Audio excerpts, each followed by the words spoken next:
Okay, we're going to look at a problem where we have 4-point charges in space, and they are all influencing the space around them by each exerting or each causing an electric field in the space that's nearby.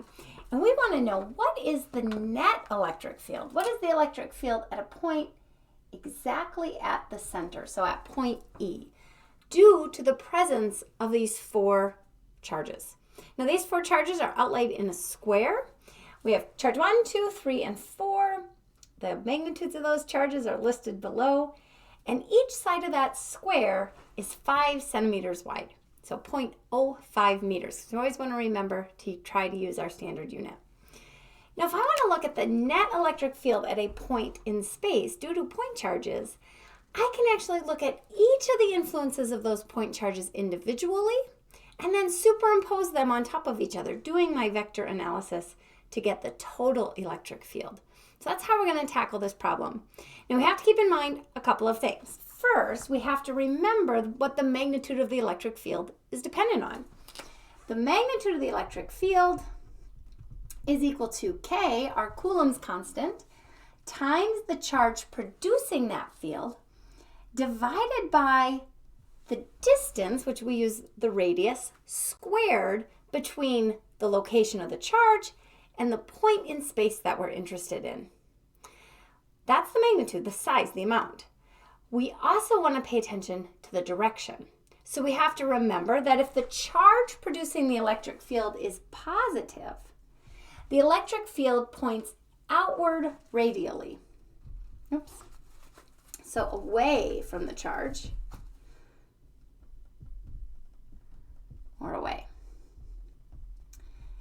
If the charge producing the electric field is negative, then the electric field points towards, inward, or towards the charge.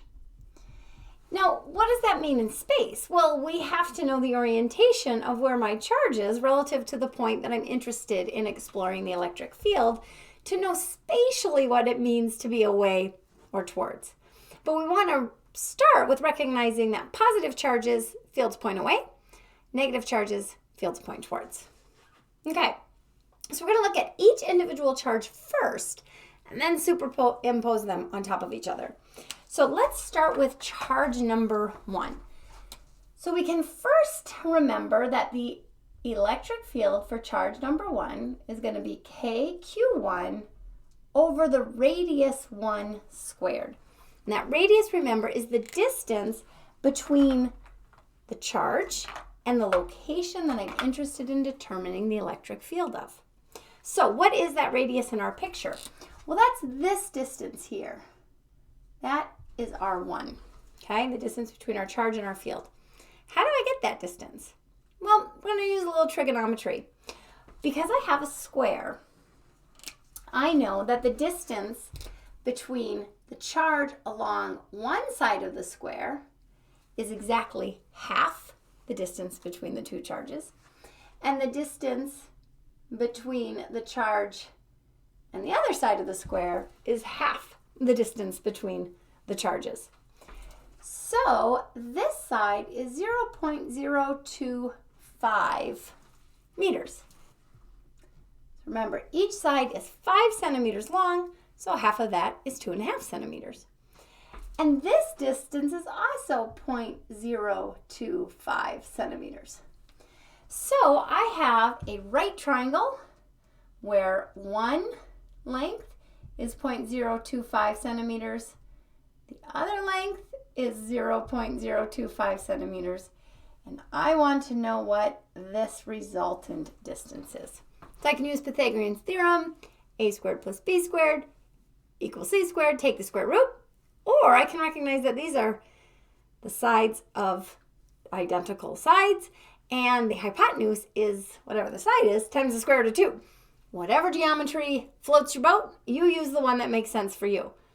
But when we use the proper geometry, we find that this radius is equal to 0.0354 meters. So that's our radius between charge 1 and the location that I'm interested in finding the electric field. So And we have 8.99 times 10 to the 9th. Charge 1 is 10 times 10 to the minus 9, so 10 nanocoulombs, divided by 0.0354 quantity squared, the radius squared. And when I do that determination, I find that the electric field magnitude at point E caused by charge 1 is 7.34 times 10 to the 4th newtons per coulomb. All right, so then I got to determine the direction. Well, for direction, we have to remember our positives and negatives.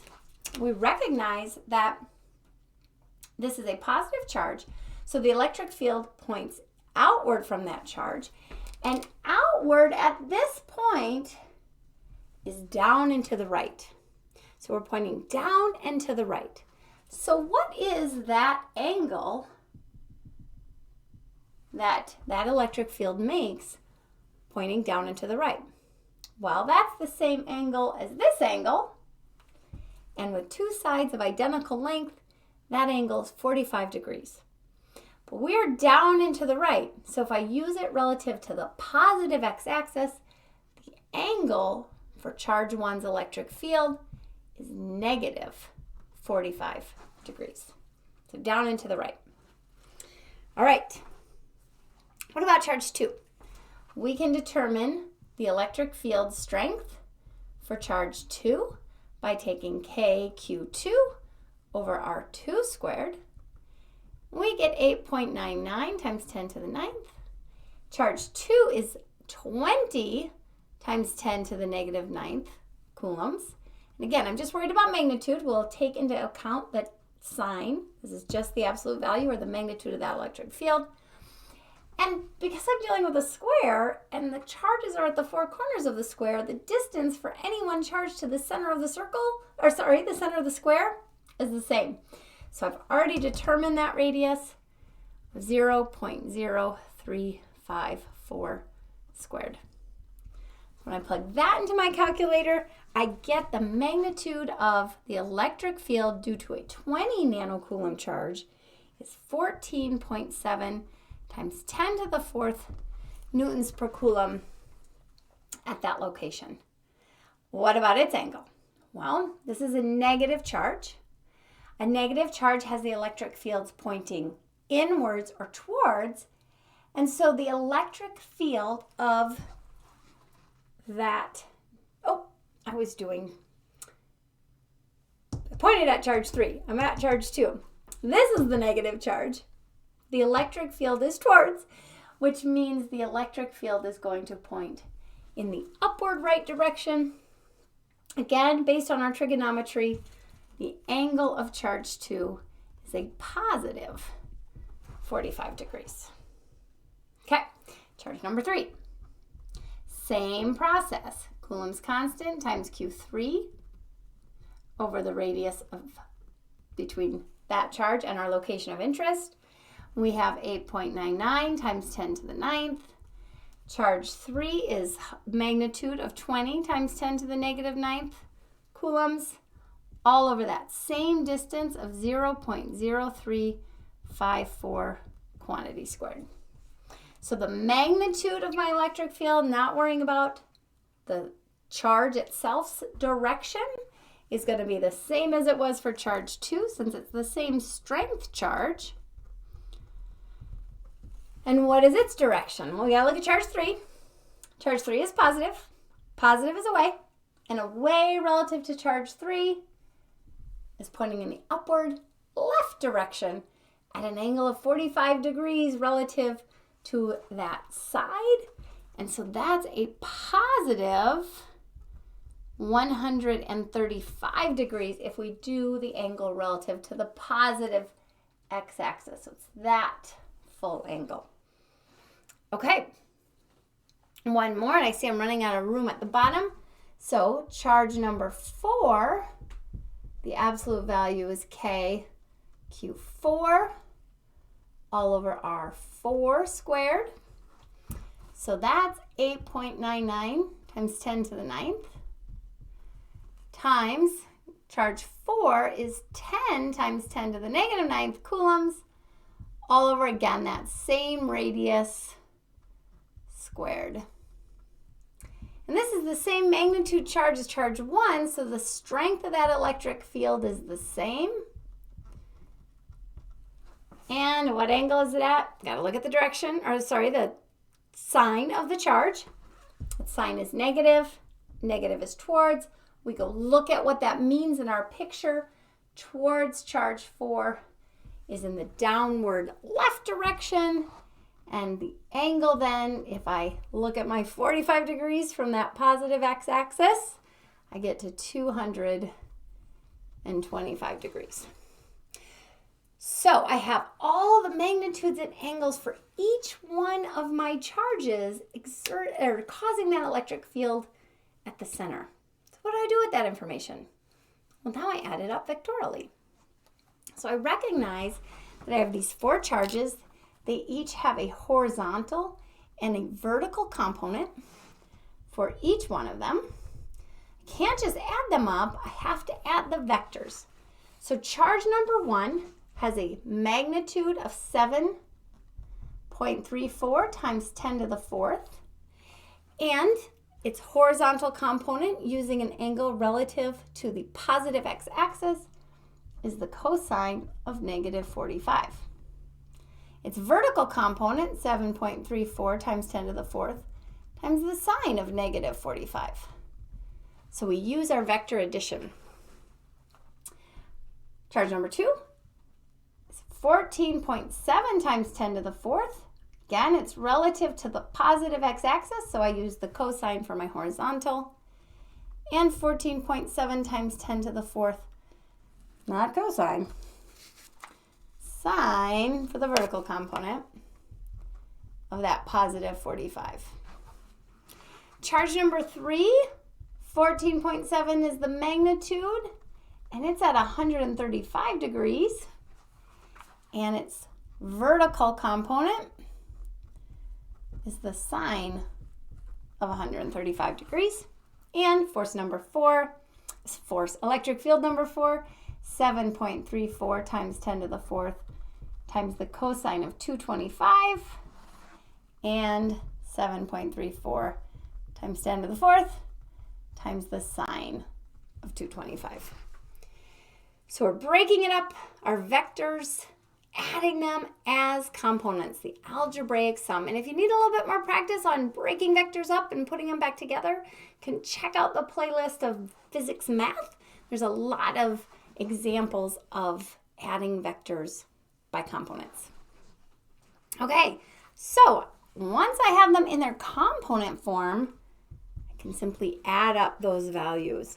And so what are those values? So if we take 7.34 times 10 to the 4th times cosine negative 45, we end up with the horizontal component of the electric field is 5.1 times 10 to the 4th from charge 1 plus 10.4 times 10 to the 4th from charge 2 plus a negative 10.4 times 10 to the 4th